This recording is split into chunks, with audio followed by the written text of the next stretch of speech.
Professor Fabiano Machado, seu professor de português e redação. Hoje vamos para o nosso desafio do dia 20 de janeiro, aí o nosso simulado. Vamos lá então. Então era uma prova mais tranquila, um pouquinho mais longa, 15 questões, ok? E vamos trabalhar aqui, vamos marcar em vermelho e vamos marcar em amarelo. Então, vamos lá. Epicuristas e estoicos, a filosofia grega depois de Platão e Aristóteles, parte 1. Depois dos grandes, metafísicos de Platão e Aristóteles, a filosofia se voltou para o homem comum. Filósofos como Epicuro e Zenão de Sicílio buscaram respostas para que o homem pudesse encontrar uma vida feliz em meio, olha aqui, outra lacuna, em meio à falta, de sentido do mundo. Epicuristas. Aristóteles foi tão prolífico que a maioria dos pensadores gregos abandonou os grandes empreendimentos filosóficos após a morte dele. As questões da existência que haviam culpado os dias de Sócrates, Platão e Aristóteles deixaram de fazer sentido em um mundo, aqui seria ocupado, Os dias de Sócrates, Platão e Aristóteles deixaram de fazer sentido em um mundo incessantemente sacolejado pelas guerras e destruição, que marcaram o mar Egeu nos séculos que se seguiram. Extraço, a morte de Alexandre. Por que se preocupar do que é feita a realidade, se não se sabia como seria o dia seguinte? Era preciso ajudar o homem a sobreviver em meio ao caos e à aleatoriedade do mundo. Essa foi a missão de Epicuro, nascido em 341 a.C. Ele foi o fundador de uma das escolas filosóficas mais importantes da época. O professor de gramática de Samos se mudou para Atenas, por volta dos 35 anos, onde comprou uma casa com um quintal. Lá em meio às árvores e flores começou a dar aulas de filosofia, nas quais pregava a busca pela felicidade e o controle das emoções. Na verdade, Epicuro se autoproclamava um terapeuta do espírito, um médico das almas e um cirurgião das paixões. Na escola que fundou, chamada de O Jardim, Epicuro acolhia mulheres, prostitutas e até mesmo escravos. A liberalidade do mestre gerava boatos de que o jardim seria, na verdade, um local de orgias e depravação. De fato, sua filosofia era uma ode ao prazer, mas não havia espaço para luxúria. O epicurismo pregava a moderação e a celebração das pequenas alegrias da vida. Conta-se que as aulas de O Jardim eram regadas a água e pão, nada de vinho. E de Epicuro a máxima: mais vale dormir tranquilo sobre um berço de palha do que ficar insone e atormentado sobre um trono de ouro. O filósofo dizia que nosso maior objetivo de vida era ser feliz, mas não se tratava de buscar prazer a qualquer custo, porque isso resultaria em infelicidade. Para o mestre, a felicidade é a ausência de sofrimento, ou seja, almejar e nutrir expectativas demais sobre a vida só geraria mais angústias e tristezas. Melhor aceitar as agruras da vida, porque não há como evitá-las. E se nada pode ser feito, melhor consolar-se recordando bons momentos ou imaginando dias melhores, até em relação ao maior medo humano, a morte. Epicuro tinha uma resposta: se ela é o fim de toda e qualquer sensação, não pode trazer dor física ou emocional. Logo, não há nada a temer. A morte não é nada para nós, sentenciou o mestre. Ao superarmos o medo de morrer, podemos enfim ser felizes. Epicuro faleceu aos 72 anos. Não se sabe se estava completamente destemido em relação ao juízo final, mas há registro de que ele viveu exatamente conforme sua doutrina. Tinha dores crônicas na bexiga e no estômago, mas não se deixava bater. Em uma de suas últimas cartas, direcionada a um amigo, dizia: a doença em meu corpo continua evoluindo, sem nada perder de sua habitual severidade. Mas ignoro tudo isso e meu coração se alegra. Epícoro deixou uma legião de seguidores. Durante escavações em sítios arqueológicos gregos e romanos, foram encontradas várias estatuetas do filósofo, até mesmo em casas simples. Seus seguidores acreditavam que contemplar o rosto dele aquietava o espírito. Ok? Isso aqui é uma reportagem que foi tirada da Super Abril, né? Especiais epicuristas e estoicos, a filosofia grega depois de Platão e Aristóteles. Tá? Primeira questão. O objetivo principal do texto é... Pessoal, quando eu falo objetivo principal, é o que o texto está me trazendo. Então eu tenho que cuidar esse detalhe aí. Vamos lá. Defender que a filosofia de Epícoro era melhor do que Aristóteles. Em nenhum momento ele fala isso, ok? Ele só fala que Epícoro foi depois de Aristóteles, que ele era discípulo, ok? Apresentar os principais fundamentos da filosofia de Epícoro, filósofo que viveu depois de Aristóteles. Certo, isso aqui ele trabalha o tempo inteiro com isso, ok? Apresentar os principais fundamentos da filosofia de Epícoro, filósofo com ideias contrárias a de Aristóteles. Ele não falou em nenhum momento dessas ideias contrárias aqui, ok? Apresentou as ideias dele, mas não discutiu se era contrário a Aristóteles ou não. Apresentar as razões pelas quais Epícoro estava em busca da felicidade. Não apresentou isso também. Ele falou que tem a busca pela felicidade, mas não apresentou as razões para isso. Debater o que é felicidade. Ele não debateu felicidade, ele debateu quem foi e como funcionava a filosofia de Epícoro, ok? Que veio depois de Aristóteles, os fundamentos dela. Então aqui a minha correta é a letra B, ok? O texto apresenta alguns temas abordados por Epícoro. São temas sobre os quais o filósofo teorizava, de acordo com o texto, exceto é o que não, qual ele não trabalhou, tá? Ele trabalhou sobre a morte? Sim. A felicidade? Sim. A infelicidade? Também. Sofrimento? Também. Ética? Ele não trabalhou, ok?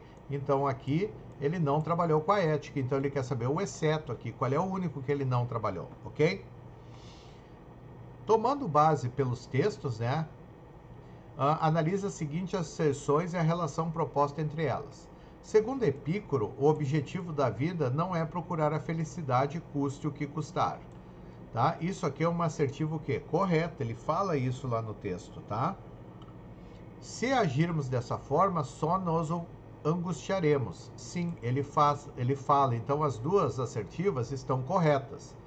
As asserções 1 e 2 são proposições verdadeiras, ok. As asserções 1 e 2 são proposições ok. Somente a 1, não, a 2 também é verdadeira. A 1, não, a 2 também. A 1 é falsa. Não, as duas são verdadeiras. E ele diz que as duas são falsas, está errado. Então eu fiquei aqui, ó, com a 1 e a 2 são verdadeiras. Ok. Agora é o seguinte, e a 2 é uma justificativa da 1, mas a 2 não é uma justificativa da 1. Sim, a 2 ela justifica a 1, ela está justificando o porquê que a gente não deve procurar a felicidade, porque as pessoas vão ficar angustiadas. Então a correta aqui seria a letra A. Vou para a questão número 4. Assinale a alternativa que preenche corretamente e respectivamente as lacunas tracejadas nas linhas 1, 3 e 9. Bom, já vamos vendo algumas coisas aqui. Voos perdeu acento, ok? Então eu já retiro aqui a primeira. Fiquei com 4. Aí eu vou ter a preposição, ou artigo, né? Depende da situação que tiver lá. E o a com crase, que seria a preposição mais artigo. Aí eu vou lá nas lacunas, né, para ver. A primeira seria voos. Olha aqui, ó, essa aqui eu tiro. Só sobraram a B, a C e a D. Então vamos lá. Chegando aqui, depois dos grandes voos, ok? É voos. Opa, os metafísicos de Platão e Aristóteles, a filosofia se voltou para o homem comum. Filósofos como Epicuro e Zenão de Cício buscaram respostas para que o homem pudesse encontrar uma vida feliz em meio à falta de sentido do mundo. Bom, encontrar, quem encontra algo, uma vida feliz em meio a algo, então eu tenho o a aqui já, o a preposição. E a falta me pede o quê? Vai me pedir artigo, tá? A falta. Então, porque eu tento trocar em meio ao pepino de sentido do mundo. Então, me deu que eu tenho que usar ao, né? Então, vou ter que usar o a com crase aqui. Esse a ali é com crase. E continuo aqui procurando, o outro está aqui, ó. Marcar o marejeu nos séculos que se seguiram à morte de Alexandre. Quem segue, segue a algo, a morte. Então, a preposição, né? O a preposição mais o artigo vai me dar o a com crase, porque a morte me pede artigo. Ainda mais que eu tenho um determinante aqui, que era de Alexandre. E outra coisa, quem segue, segue a algo. Então, aqui a única que fecharia corretamente seria a letra D, ok? Os dois com crase. Na questão 5, de acordo com o texto apresentado, qual das seguintes palavras poderia substituir prolífico? Prolífico. Prolífico quer dizer prole, vem de prole, tá? Prole é produção, tá? Então, a única que me daria sentido aqui na linha 5 seria produtivo, tá? Vamos lá, na linha 5. Aristóteles foi tão prolífico que a maioria dos pensadores gregos abandonou os grandes empreendimentos filosóficos após a morte dele, tá? Então, ele foi tão produtivo. Então, ok, troquei ali sem problema. Agora aqui na 6, ele quer aqui não é um pronome relativo. Ele está trabalhando com que, com quais. Bom, o quais aqui eu já posso ver que é um pronome relativo, tá? Então, vamos lá que eu tenho várias situações lá, que foi as que eu marquei no texto. Para mim confirmar que é um pronome relativo, eu tenho que trocar por o qual ou os quais, as quais. Então, vamos lá. As questões da existência, as quais haviam ocupado, pronome relativo. Em um mundo incessantemente sacolejado pelas guerras e destruições, as quais marcaram o mar Egeu, pronome relativo. Nos séculos que se seguiram, nos séculos os quais se seguiram, pronome relativo. Agora aqui, ó, nas quais, tá? Os quais já é pronome relativo. Conta-se isso. Poxa, se é isso, troquei por isso, não dá os quais. Conta-se os quais, as aulas? Não, conta-se isso. Então aqui é uma conjunção integrante. Então na linha 22 não é pronome relativo.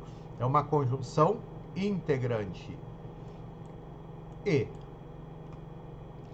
podemos substituir abater por exceto. Abater, tá? Lá dentro do texto é na linha 36, tá? Abater, linha 36. Vamos lá na linha 36. 36, onde é que... Aqui, ó, abater. E lá nas alternativas ele dizia o seguinte: tinha dores crônicas na bexiga e no estômago, mas não se deixava abater, não se deixava desanimar, ok. Não se deixava afetar, ok. Não se deixava morrer, não fecha. Não se deixava abalar, não se deixava desencorajar. Então, a única que eu não vou conseguir fazer aqui, essa troca, tá? Essa substituição é por morrer, tá? Que não vai dar certo. É o exceto aqui que ele quer, tá? Na questão 8, ele fala o seguinte: analise as seguintes assertivas e assinale V ou F. O sujeito do verbo resultaria na linha 26 é infelicidade na linha 26. Ele me dá o verbo e quer que eu confirme que o sujeito dele é infelicidade na 26. Vamos lá na 26. 26. Por isso, resultaria em infelicidade. Quem resulta, resulta em algo. Então, aqui ele é o quê? Objeto indireto. tá? E o caso aqui, o sujeito dele é isso, ok? Então aqui está errado, isso aqui é falso. Se substituirmos doença por mal-estar, apenas uma outra palavra no trecho sublinhado do texto necessitaria de alteração para fins de concordância. Ok, vamos lá ver, tá? Na linha 37. Linha 37. A doença, o mal-estar em meu corpo, a doença em meu corpo continua evoluindo, sem nada perder de sua habitual severidade. Mas ignoro tudo isso e meu coração se alegra. O mal-estar em meu corpo continua evoluindo, sem nada perder de sua habitual severidade. Mas ignoro tudo isso e meu coração se alegra. Ok, é uma só. Eu só estou trocando o artigo a pelo artigo o, ok? Está aqui, então é o quê? É verdadeiro. O sujeito do verbo autoproclama é Epícoro, na linha 16. Vamos lá. Linha 16. Proclama. Epícoro se proclamava um terapeuta que se autoproclamava, tá? Quem auto se proclamava? Epícoro, é o sujeito. Esse se aqui está sendo um pronome do verbo, tá? Se proclama, quem se autoproclamava algo, então seria um terapeuta do espírito. Então ele se autoproclamava, isso aqui é um pronome o quê? Reflexivo. Epícoro auto se proclamava ele mesmo um terapeuta de espírito, ok? Então está correta. Show de bola. Então, FVV. Onde é que eu tenho? FVV na letra B. A próxima, olha só. Caso vou falar em nexos coesivos, conectores. Caso substituíssemos mas por porquê, manteríamos a correção sintática do período, mas o sentido da frase seria modificado? Ele está perguntando se eu mudasse mas, adversativo, por porquê. Iria mudar? Vamos lá na linha 20, então. Mas, linha 20 está aqui. De fato, sua filosofia era uma ode ao prazer, mas não havia espaço para luxúria. Por que não havia espaço? Aqui já vai se tornar explicativa, ok? Estou explicando. Aí ele me pergunta o seguinte: caso substituíssemos o mas por porquê, manteríamos a correção sintática do período? Sim, mas o sentido da frase seria modificado. Isso aqui é verdadeiro, porque ela deixa de ser adversativa e passa a ser explicativa. Tá? É verdadeiro. Logo, introduz uma ideia de comparação. Não, é tempo. Então está errado. Essa aqui está errada. Não preciso nem ir lá, porque eu já consigo saber que logo é uma conjunção de tempo. Se substituíssemos até mesmo na linha 40 por inclusive, o sentido da frase seria preservado. Vamos lá então, na linha 40, eu vou substituir até mesmo por inclusive, tá? Por inclusive, o sentido seria preservado. Várias pequenas estatuetas do filósofo, até mesmo em casa simples, inclusive em casa simples. Ok, tá correta, tá? Não, o sentido seria preservado, seria o mesmo sentido. Então eu teria o quê? Somente aqui eu tenho a assertiva 1 e a 3 que estão corretas, tá? Letra D. E vamos lá para a nossa questão 10, sobre acentuação, tá? Filósofo, nós e até se transformaria em outras palavras existentes na língua portuguesa caso tivéssemos seus acentos suprimidos? Filósofo e filosofo, nós e nos, ate e até. Ok, certinho. O vocábulo juízo é acentuado por ser uma paroxítona terminada em O. Isso aqui está errado. Ele é acentuado por ser um hiato. Hiato, o I e U em posição 2 do hiato, não seguido de consoante ou de NH, somente por S, ele leva acento. Tá? Cumpriu essas regrinhas, vai acento. Ausência, angústia e sítio são acentuados pela mesma regra. Sim, são paroxítonas terminados em ditongo crescente. Então, a 1 e a 3 está correto. Letra D. Segundo texto. Epicuristas e estoicos, a filosofia grega depois de Platão e Aristóteles, parte 2.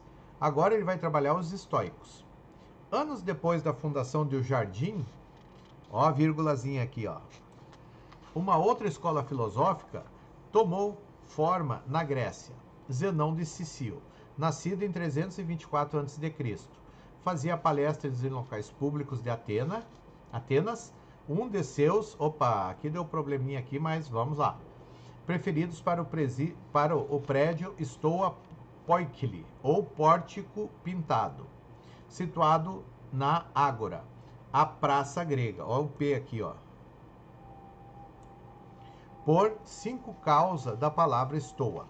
A doutrina foi batizada de estoicismo. Zenão acreditava que o universo era uma sucessão de eventos cíclicos e idênticos. O que já aconteceu, voltar a acontecer, e assim por diante. Então é inútil se preocupar com o futuro. Aqui ele marcou aqui, ó, tudo o que acontecer já estava determinado por uma espécie de sopro vital, a razão universal. Mas, se não podemos interferir no curso dos eventos, o que nos resta? Podemos mudar a forma como enxergamos o mundo. A nossa mente é aceitar os acontecimentos. Estoico virou sinônimo daquele que se resigna diante dos sofrimentos da vida.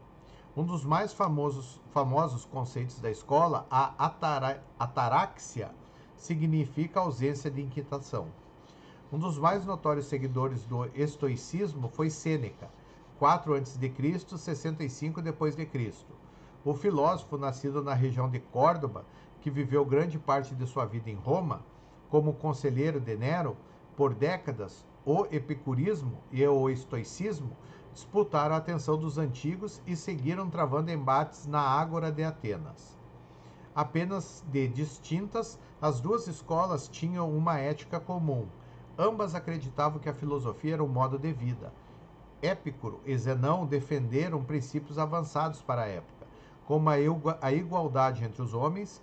O estoicismo pregava que cada pessoa é a manifestação de um espírito universal único, ensinamento alinhado ao cristianismo, que veria logo a seguir. Na questão 11, qual das seguintes perguntas não pode ser respondida pelo texto? Pessoal, aqui não pode ser respondida. De onde surge o termo estoicismo? Tem lá no texto. O que significa atarráxia? Tem lá no texto. Ele fala, quem foi Nero? Essa não tem. Ele só fala que ele foi um conselheiro de Nero, mas não diz quem foi Nero. Qual é dos conceitos mais famosos do estoicismo? Ok, ele fala lá. Por que é inútil se preocupar com o futuro? Ele fala também no texto. Então a única que não pode ser respondida é a letra C. Vamos lá. Sobre os sinais de pontuação destacados no texto, analise as seguintes assertivas. A vírgula na linha 1 justifica-se por separar um adjunto adverbial. Vamos lá na linha 1. Aqui, ó. Anos depois da fundação de O Jardim. Isso aqui é um adjunto adverbial de lugar. Está correta essa utilização da vírgula, ok? A vírgula da linha 4 justifica-se introduzir um aposto. 4. Eu acho que mexeu aqui, né? É por causa disso aqui, ó. Ela não seria aqui, ela teria essa vírgula aqui, ó. Mudou ali. Então, ó, seria a utilização dessa vírgula aqui, ó. Situado em Ágora, a praça grega, ok? Ele está explicando. É por utilizar um aposto, sim. Está certo. E os 2 pontos da linha 7 introduzem uma explicação acerca do que foi dito antes. Linha 7. Ó, então modificou realmente. Os 2 pontos aqui, ó, saiu por causa dessa mudança que houve aqui, alterou. Então os 2 pontos é aqui, ó. Ele mudou a situação? Sim, ele mudou. Ele me dá uma explicação do que ele estava falando ali, ok? Então está correto. Então, aqui seria a 1, a 2 e a 3 estão corretas. Considere o seguinte trecho, retirado do texto. Por décadas, O epicurismo e o estoicismo disputaram a atenção dos antigos e seguiram travando embates na Ágora de Atenas. Qual dos termos sublinhados representa um adjunto adverbial? Bom, pessoal, olha só, adjuntos adverbiais, eles vêm no final da oração, tá? Quando eles são deslocados, eu tenho que usar vírgula. Olha aqui, por décadas, adjunto adverbial de tempo. O número 1 já me dá a resposta dele. E eu vou olhar o outro. O epicurismo e o estoicismo, aqui é um sujeito, tá? Aqui eu teria o sujeito composto, né? Estoicismo aqui é um sujeito. Quem disputa, disputa algo. A atenção. Objeto direto. Aos antigos e seguiram quem trava, trava algo. Embates. Objeto direto. Na Ágora de Atenas. Ó, Ágora, local. Então aqui eu teria o quê? Um adjunto adnominal. Então, o único que me dá adjunto adverbial é por décadas. Eu tenho dois, ó, sujeito, objeto direto, sujeito, objeto direto, disputa algo, embates, objeto direto, porque trava algo, e ágoras, adjunto adnominal. Analisa o seguinte trecho retirado do texto. Um dos mais notórios seguidores do estoicismo foi Sêneca, o filósofo nascido na região de Córdoba, que viveu grande parte de sua vida em Roma, como conselheiro de Nero. Qual dos trechos sublinhados representa um adjetivo? Poxa! Olha só, mais, advérbio de intensidade. Notório, adjetivo. Aqui, ó, nascido, filósofo nascido, tá? Substantivo. Roma, substantivo. E como é conjunção. Então, aqui, qual seria a minha situação de adjetivo? O número 2. Se substituirmos no trecho a seguir o verbo podemos por sua versão posso, qual das palavras abaixo necessitaria obrigatoriamente de alteração para fins de concordância? Mas, se não podemos interferir no curso dos eventos, o que nos resta? Bom, primeiro, podemos. Nós podemos, ok? Eu tenho que trocar por eu posso. Ok? Posso. Mas, se não posso interferir no curso dos eventos, o que me resta? Eu tenho que usar o mesmo pronome oblíquo. Ok? Então, eu me. Então, aqui é o nos. Nós. Tá? Eu vou ter que trocar por me. Então, é somente essa aqui que eu vou trocar. Terminamos a nossa correção. Espero ter ajudado. Até amanhã com mais uma provinha do gordo. Um beijo e uma boa noite.